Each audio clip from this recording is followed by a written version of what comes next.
Hello, and welcome back to the extra episode of White Album 2.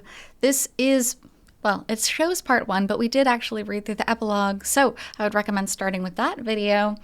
This actually takes place right after Kazusa Normal. This was an extra episode which was included with the PlayStation 3 version of White Album 2. So, Haruki is in a really bad place right now. He is severely depressed to the point where he cannot even get out of bed except to go visit the psychologist because he is so messed up. And Setsuna has taken it upon herself to try to nurse him back to health, which is kind of pathetic, but there we are. Let's go ahead and continue. Extra episode, part 1. I looked up at the sky again. The empty sky. The same sky I'd been forcing myself to look away from for 5 years. The sky that set in after those dreamlike days of happiness and pain, ended. Hey. When I opened the hospital room door, a blunt response welcomed me. Well, I suppose I was the one who was blunt in the first place. Here, I got you a souvenir. Where did you buy these? A boring, private room with only an empty flower vase as a decoration. Well, it's not as though the patient or her visitor really had any interest in flowers. You like frozen mandarins, right? Because both of us craved fruit more than flowers. Or anything with high sugar content, really. Oh, this is too cold. I can't peel it like this. I'll do it then. Don't be ridiculous. A pianist can't get her fingers all yellow. I don't really care about that. Oh, which is sad because that's exactly what Kazusa was saying to Haruki on the train when they were running away.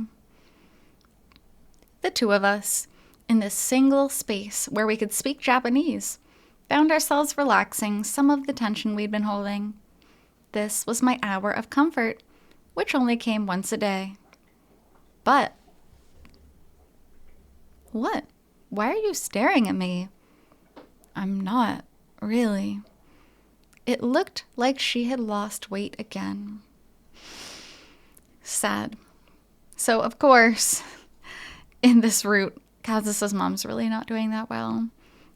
And what's interesting here is now we've switched perspectives. So not only do we get to see Setsuna's perspective in the prologue of this story, now we're switching over and we're seeing Kazusa's perspective. So, how have you been? As she chewed through the frozen mandarin, Mom muttered as though she had just remembered something. I'm pretty sure that's the visitor's question. There's nothing interesting about an invalid's health. I want to know about your piano. It's okay. I popped a slice into my own mouth. The hardness and coldness pierced my teeth, together with a dull, crunching sound. Maybe my refrigerator was a little too strong. This is the perfect time to sell yourself after your massive success with your performance in Japan, but it is seeming a little half-hearted. The first one was a massive failure. That extra concert just helped me recover a little. All is well that ends well, you know. Actually, the fact that your first one was a failure makes your dramatic jump in the second performance that much more of a success from an industry standpoint. That doesn't make me at all that happy as a pianist. It's like being told you'll never know until you try playing it. Well, it's true, you never know until you try. If you don't like it, get more stable. Play for 50 or 100 hours a day. If you can prepare that sort of practicing environment for me, director, then by all means. It's all about finding time and the right attitude. Anyway, now that the theory is complete, all that's left is to experiment. As we talked like this, just like always, it seems like Mom hadn't changed at all since we were in Japan. No, since the days here, before we returned to Japan. But Kazusa and her mom are very cute. They have a very interesting relationship, which if you've seen my other videos, you know I'm not Yoko's biggest fan. I think she was a horrible failure as a mom. I really don't think she deserves forgiveness that much or at all. But here we are. So they're trying to make it work. Sorry. That's right. Frozen mandarins may have a thin film of ice on the outside, but the peel and flesh have that subtle tenderness. I'm sorry for making you come back to Vienna just for me. You couldn't play along with my little stab at senility. 1 week after I ran away from Japan, Mom finished up her own business in Japan and came back to Vienna as well. Actually, she didn't finish up anything at all. She just chased after me to protect me. This time, she abandoned Japan for real, without any consideration for her own illness. She abandoned her modest, final hope of living out the rest of her life in Japan, which is a huge deal.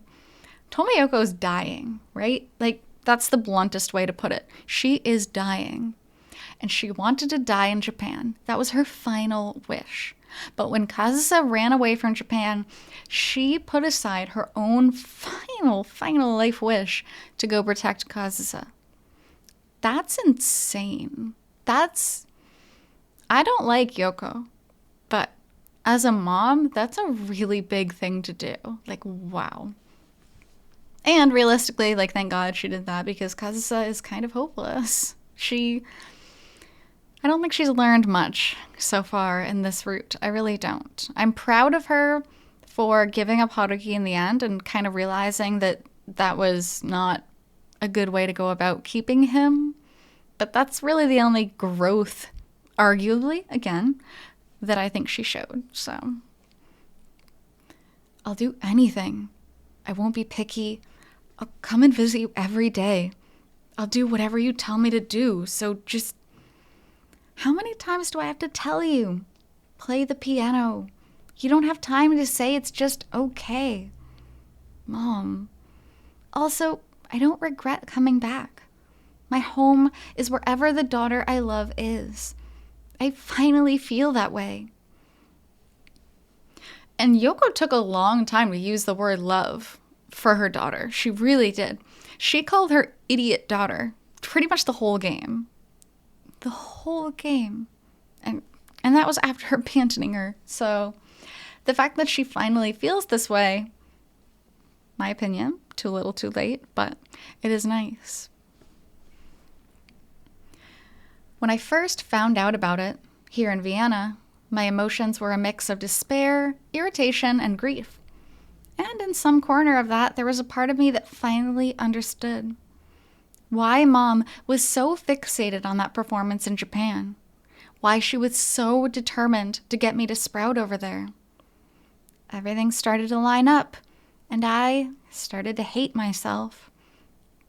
Mom used up all her love on her stupid daughter, who trampled all over her firm determination over a childish, broken heart.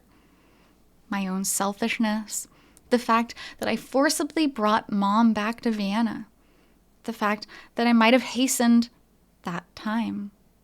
Ooh, goosebumps, bad goosebumps. That's a terrible thought. Oh, right, I just had an exam here at this hospital. So, are you carrying my first grandchild? You were practically making me cry just a second ago. Why can't you ever stay serious? Oh, you don't think of that as something that could have an influence on someone's life? Look, just for right now, that's not what I'm talking about. Listen to me. I wasn't pregnant, so I didn't want to talk about it anymore. I wanted her to let me move on. Those 3 lines are so, I don't know, heartbreaking. I think heartbreaking is probably the best word for it. She wasn't pregnant, didn't want to talk about it anymore, because there's a big part of Kazusa that was hoping for it at this point. Because it would give her a very, very major reason to go back to Haruki. It would give her big reason to go and maybe, validate their relationship and try to make things work. But now she doesn't have that reason anymore. She doesn't. Now she knows that every single reason she could think of are extremely, extremely selfish, and they just don't really make sense. So unfortunately for her, her last kind of window into his life there is gone. So it's a really, really heartbreaking 3 sentences. It was a compatibility test for a marrow transplant. So I did the utmost that I could right now. The one bit of filial piety I could perform. They said it wouldn't be long before the results came out. You just need to wait till then. If we're compatible, it's going to be fine. And then, Mom, I won't allow it. Huh? I knew from experience that whenever I threw myself into something, it almost always wound up going in the wrong direction. You've clearly been doing plenty of investigating into this hospital, but I had no idea you were thinking of anything that absurd. The hell do you mean absurd? I mean exactly what I said. I won't let you do anything that foolish, however much of a fool you might be. And yet, I had felt confident that in this instance alone, I wasn't making a mistake. So Mom's words came as a considerable shock to me. You're the one being foolish. If you get a transplant, there's a high probability you'll be cured, right? And there's a high chance of compatibility between family members. So, in that case, why wouldn't I get tested? If we're compatible, then you can... Even if we are compatible, I won't accept it. Why not? I just won't. That's not a reason. We're in a hospital room. Stop yelling or you'll be kicked out. Why wouldn't I be yelling? There's a possibility right here in front of you, and yet I won't allow you to hurt yourself. Huh? Right. As long as we were talking about normal things, it seemed as though nothing had changed for Mom. You're Kazusa Tomo, the pianist. I refuse to allow you to make any choices that would leave wounds on your body, your ability, or your nerves. But what are you saying? I'm obviously fine with... I won't allow the slightest risk. Absolutely not. Mom... But that was all it was. Seeming. In this case, I really think Yoko is being dumb. Like, getting a marrow transplant, there's a very, very small possibility of something going wrong, especially for a pianist. It's not like, you're scraping bone marrow from her fingers. It's nothing that's going to directly influence her career. She's really just being stubborn at this point. And Kazusa, desperately wanting to help out, this is actually something that I think could help her mental health. Feeling like she's actually useful, doing something other than playing piano. I think this was a great idea. And Tomoyoko's like, nope, can't do that, nope.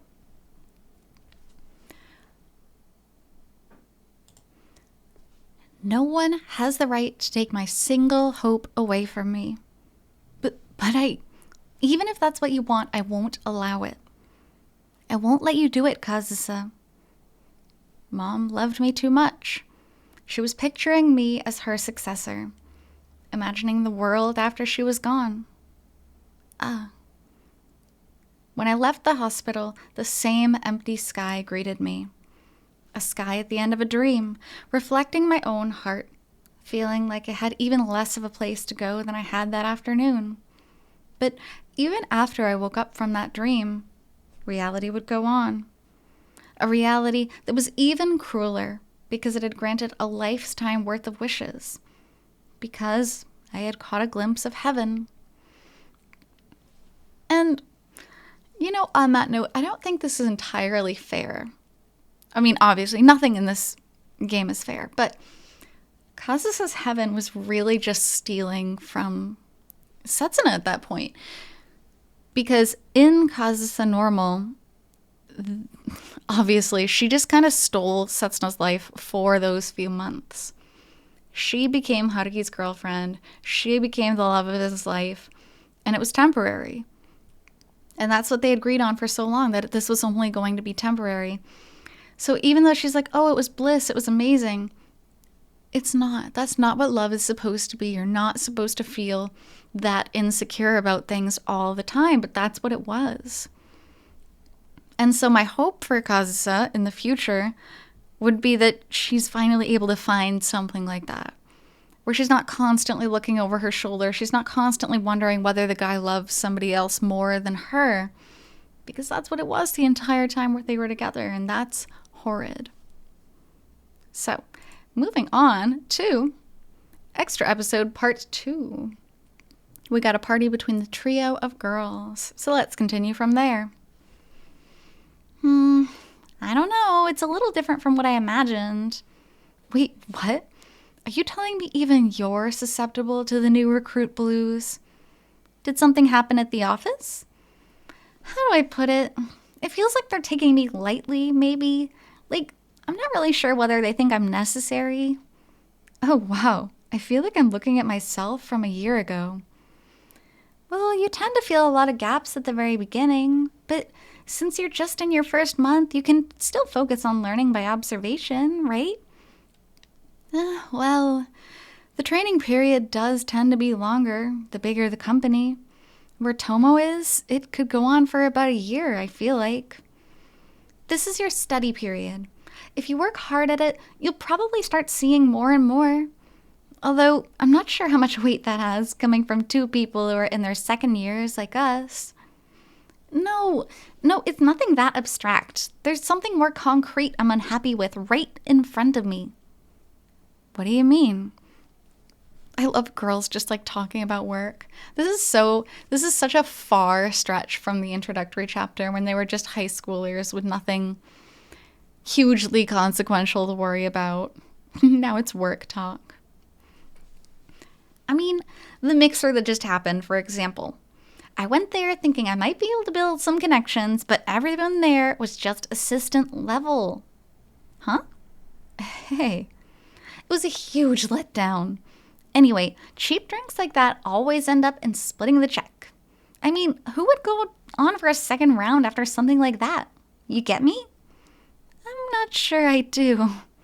That is so petty. Oh my god. Io is so funny. In this trio, between Tomo and Io and Setsuna, Tomo is such an oddball out of the trio. She's so high maintenance. Rude? I guess she's rude. I guess that's kind of the word that I'm looking for. I mean, she's nice to people she likes, but she really is one of those people that really just wants to climb the corporate ladder no matter what. I mean, even in Setsuna True, she was handing out her business card at Setsuna's wedding, trying to make connections. That is someone who is extremely focused on their work. It's not petty. Connections are everything in this industry. I have to wonder whether they really see us as valuable assets. I appreciate that you're thinking about the future, but that's just so mundane that I don't even know what I'm supposed to say. Hey, I resent that. Isn't today supposed to be about encouraging me anyway? Your treat, of course. Whoa, what? You've got the biggest salary out of all of us. We're counting on your paycheck today. Hang on, my first paycheck wasn't anything that impressive. It's fine, we can let Tomo start picking it up later on. Right, you should outstrip us easily within a year. Before long, you'll go freelance and earn loads of money. Well, I know that's the standard procedure, but it's a hard road. I expect you two to comfort me when some senior broadcaster gets jealous and starts bullying me. Which is exactly what she did to Setsuna back in the introductory chapter. Exactly. Just keep up that ego and you'll be fine. Now, to Tomo Yanagihara-san, may she grow even more aggressive in her initiative. Cheers! Cheers! But I am still poor right now, so I need you to treat me today. It didn't work. They're so cute. They're so adorable. Yes, we know. We'll handle it today. In exchange, you better buy a present for your parents with that first paycheck. What? Why would I do that? I'm not an ogiso. Hang on, what's with that attitude? Sit, Tomo, right there. I've been sitting here the whole time. Seiza, sit on your heels. Don't you know who allowed you to live your life this far without any wants or inconveniences? Help me, Mitsusawa-san. Excuse me, I'd like a shochu on the rocks, please. Which is funny, because shochu on the rocks in Japan is 1000% not a young person's drink. It's not even a slightly rare young person's drink like gin and tonic, like, oh, it's kind of fancy. Only old men drink shochu on the rocks. I've never once in my life seen a young person drinking shochu on the rocks. Except for the one time I ordered it and it was disgusting. But that's it. So Io is definitely a special type of girl. Spring came, and the beginning of our second year gradually became the routine of our second year. Compared with last year, our positions had changed just a little. We had become just a little more reliable, and our roster had decreased just a little.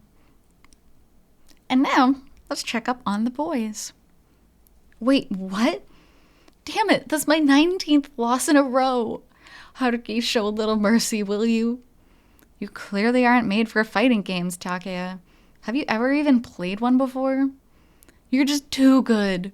Here I was, so graciously intending to go easy on you, and you trampled all over my favor. You don't have to force yourself to keep playing me, you know. Look, just pick a different character. I'm going to be Chizuru-san this time. Takeya. Please, Haruki. At least give me that much of a handicap. Okay? Here, what? Hey, hang on, stop. Silly gamer boys. Is talking while you're gaming a novice thing? I mean, you are a novice. You were a novice too until just recently. How the hell have you mastered all those fancy combos? Good question. I was never able to do anything like this in any other game, so I wonder. I'll bet the girls are having a blast right about now, huh? Maybe. Well, we guys can have an even bigger blast. All right, time for round 21. You're awfully tenacious. And ridiculously good looking on top of it. I guess what they say about God not giving with both hands is just superstition. They're funny. But it also feels a little bit awkward. Like, this is definitely not a natural day, a natural interaction between Haruki and Takeya is very well aware of that. Who plays a game that they lose 21 times in a row with such enthusiasm? 2 goals. 1, Haruki's really good at this game, so it's not actually making him feel better, but that's what the goal is to try to make Haruki feel better. And 2, it's a good distraction between thinking about anything else. Although, again, in this case, it's not a great distraction. Obviously, Haruki is not that involved in this game at all. And that's why he's questioning things like, you don't have to keep doing this. Like, do you even want to keep playing? So, it's definitely an awkward interaction. Hey, what about this place? Atara Hot Springs in Izu, huh? 2 hours later, the girls' gathering had more or less reached its climax, and with our heads and stomachs full of food and alcohol, we were starting to get a little worn out on conversation. The travel agency catalog that Tomo suddenly set out on the table brought our energy back instantly. Maybe so. The travel time wouldn't be too bad for Izu. I'm pretty sure the hot springs part caught your attention more than the Izu part, Setsuna. What's wrong with that? Nothing's wrong. Hot springs are great. They're comfortable. You can just relax and feel like an old lady. It's the best. Come to think of it, that would be the first time we're taking a trip with this lineup since college. Though we've got something extra mixed in this time. Extra being Io. Not Io. Extra being Tomo. Because she's extra in more ways than one. Yeah, this is going to be so much fun. A reunion of successive Miss Hojo winners. Though we've got someone who didn't even get a nomination mixed in. I didn't have the slightest interest in that. And Tomo throwing it right back at Io. And this, not to be like, oh, man versus woman kind of thing, but it really reads like men trying to write women. Does that make sense? Like men trying to write about a girls' party and how girls interact with each other when men aren't around, because they don't do this. They don't constantly bicker and fight and like make fun of each other to this extreme. But every girl in White Album 2 seems to do that. Like they can't fully get along. Whenever Setsuna and Kazusa hang out, obviously they're fighting. Whenever Tomo's involved, everyone's always fighting. But they're still friends, but they're fighting. It's very catty. And at least, you know, in my experience being a girl, it's never like this catty. And if it was, they would just kick somebody out of the friend group. It's just too much. Neither did Setsuna, right? And yet she got picked 3 years in a row. Why is that, I wonder? Now, you two. All right, let's call it Atara Hot Springs. And no men allowed whatsoever. No computers or cell phones. We'll flee this chaotic world, drink all of the sake we can, and sleep all we want. Even if there's a beach right in front of us, we'll swim in the hot springs. Oh, no, let's not. You can't go swimming in a bath. Oh. Very childish and very taboo to actually swim in the onsen. Oh, but Setsuna, will that be all right for you? I mean, if it's just one night, it's fine. I can make time. If I absolutely have to, I'll go to Takeya-kun, like I did today. Sorry, Io. Not sure why you're bringing me into this. Don't say that. This is exactly why you two are still... Setsuna, it's fine if you want to accept Haruki or forgive him for everything, but you don't have to pick up his lecturing habit too. What's that supposed to mean? But you're sure, right? We don't have to turn around when we're halfway there. She's like trying to be in between Setsuna and Io, and it's very awkward. Yes, I'll get someone to take over for me. I realized recently... Realized what? That if I don't enjoy life fully, genuinely, I'll never be able to make him smile. Setsuna. And if I don't enjoy myself, then Haruki-kun will get even more concerned about me. God, that particular little difficulty is just like it always was. Which is true. Haruki and Setsuna really need to learn to be their own person before they come together, right? Because Setsuna trying to date Haruki when he's a shell of himself is not fair for her, right? Because she's having to give 150% of her energy into someone else, when honestly her energy reserves are pretty low right now to begin with. Haruki shouldn't have to date someone who is only living for him, you know what I mean? We want to be with someone who has their own lives, their own selves, their own interests, you know? Even if they're shared, they still genuinely like it. It's not like I'm doing this only for you. And that's the problem between Haruki and Setsuna. At so many points in their relationship, one or both of them have been broken in some ways or another. And that's not healthy. So we're trying to make things healthy. We're trying to get back to baseline relationship healthy here. So you two don't have to worry. Feel free to keep inviting me to things. You sure? Yes, not just for him, but for me too. I think it would be best for everyone. Fair enough. Where are we if we can't build some fun into our lives? And you'd both get drained if you were just constantly together. Yeah, I guess. No. I really was all right with that. I was all right with being together forever. But he... Having to say but there is a very, very sad statement. I'm not going to sacrifice anything, okay? I want everyone to be happy. So I'll throw myself into my work, and I won't skimp out on having fun either. You never used to let yourself have that much fun. Yeah, you may be still an indoors type, but it used to be you'd never go anywhere like a hot spring unless Kitahara-kun came along. Hey, don't make fun of me. I'm being serious right now. Sorry. So, you were saying? I was saying, of course I won't stop loving Haruki-kun. I think that's what I need to do so that I can keep going with him. I'm not sure what I'm supposed to say when you're getting all earnest about your boyfriend. Sorry, but you have to let me get amorous sometimes. After all, no matter how much I might struggle and flounder, I could never beat her. And as I couldn't beat her, I couldn't use the same methods that she did. All I could do was apply myself fully to what I was capable of. No, all I could do was carry through without applying myself. Man. And this is a really, really important thought. Setsuna could never beat Kazusa, but it's important because they are two different people that Haruki loves for two very different reasons. He loves Kazusa because she is helpless, because she is hopeless, because she needs to be protected. And Haruki is a busybody that loves doing things for people and helping people, and it fits right in with Kazusa.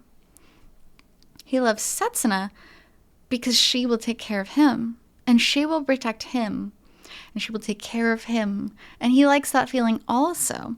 That's why it's so hard for him to let go of one of them, because he wants both things. He wants to protect and be protected. He wants to, of course, love and be loved, and that part wasn't an issue, but you can't have that from one person or from two people. You need to have it from one person. The problem with both Kazusa and Setsuna is that they weren't used to doing protecting and being protected. They were each so one-sided with that because at the time they were flippin' high schoolers. They weren't even, their brains weren't even fully developed at that point. But that kind of solidified within them, and they just mold themselves into what they think that Haruki likes at times, and that is so unhealthy. So what Setsuna really does need to do here is just continue carrying through, continue developing herself and hanging out with friends and doing fun things. That's very important. Not only for Haruki, but for herself too. Okay, Setsuna, say if you get another invitation, do you think you want to keep doing shows? Yeah, maybe so. If I get the chance, I'd like to do another one. Whoa, really? You won't quit singing, will you? No, never. You know I love singing. Setsuna. Right. I would never stop. Because I was greedy. Well, on that note, should we finish up here and go do some karaoke next? What do you think? I think we'll have to pass. Because, unlike her, I couldn't throw away everything that wasn't him. Which is tough, because Kazusa really was ready to throw literally everything away. Her mom, bye. Friends, didn't have any. Piano, she was about to smash her hand with a glass. She literally was ready to give up everything for Haruki. I don't think this is love, right? I don't think that means that Kazusa loves him more. I think that just means that Setsuna's better grounded than Haruki, that she was in a better place of mental health. And this throws back to where Haruki goes after Kazusa so much more because she can't do anything for herself. And that just, it proves it. Kazusa getting ready to throw away everything that she loved just goes and proves that she wasn't a whole person. And so Haruki was constantly trying to make up for that. Setsuna has connections to the real world. She has family. She has friends. That doesn't mean that she loves him less. That doesn't mean that she is losing. It just means that she was smarter. I don't know if that's the right word either, but geez Louise, I don't even know. But on that note, we're going to come back to Takeya and Haruki. We're going to come back to the boys' night on the next part. So thank you so much for joining me on this extra episode from White Album 2, and I'll be back with the next part shortly. Until then, hope you take care. See you.